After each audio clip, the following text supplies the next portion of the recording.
Hello dear student, कैसे हैं आप सभी लोग। आप सभी लोगों का बहुत बहुत स्वागत है मेरे चैनल पे। मैं अमरीश कुमार से एक नई वीडियो लेकर के हाजिर हूँ आपके सामने। और इस वीडियो में हम लोग बात करेंगे 12th फिजिक्स की। 12th फिजिक्स में हम इस समय most important question chapter wise की एक सीरीज लेकर के चल रहे हैं। और उस सीरीज के क्रम में आज जो चैप्टर हम लेकर के आए हैं वो चैप्टर है electromagnetic waves.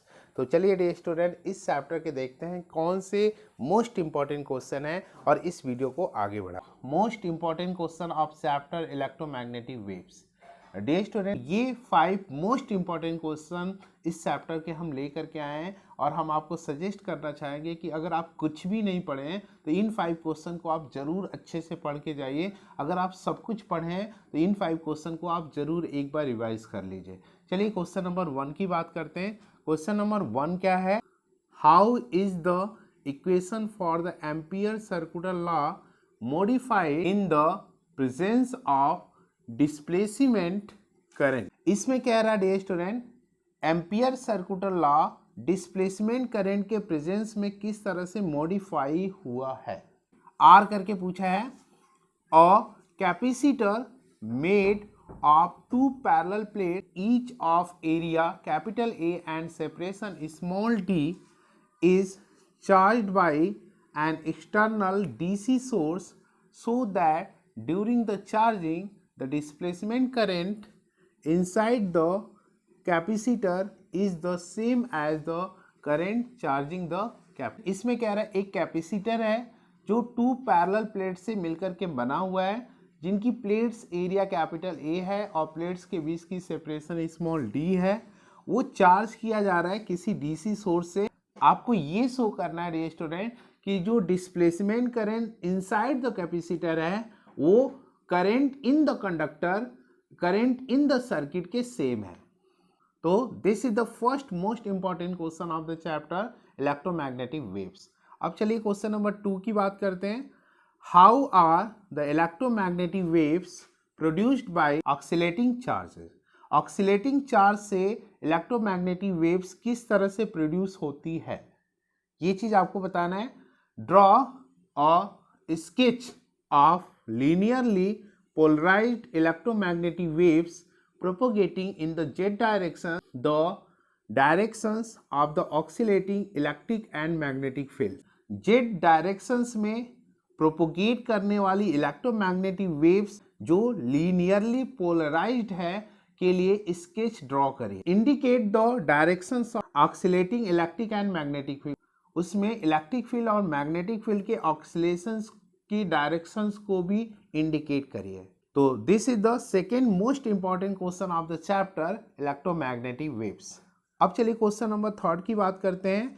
Name the parts of electromagnetic spectrum which is, first इसमें आपसे पूछा है suitable for the radar system in aircraft navigations, second use to treat muscular strain, third use to diagnostic tool in medicine.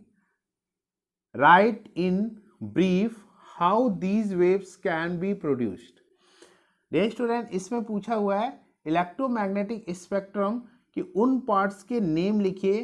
पहला ये पूछा है aircraft navigations में radar system के लिए जो सुटेबल होती हैं उनका नाम क्या होता है। दूसरे में पूछा है मस्कुलर स्ट्रेन को ट्रीट करने के लिए किसका यूज किया जाता है। थर्ड है use to diagnostic tool in medicine, medicine में डायग्नोस्टिक टूल के रूप में किसका यूज किया जाता है।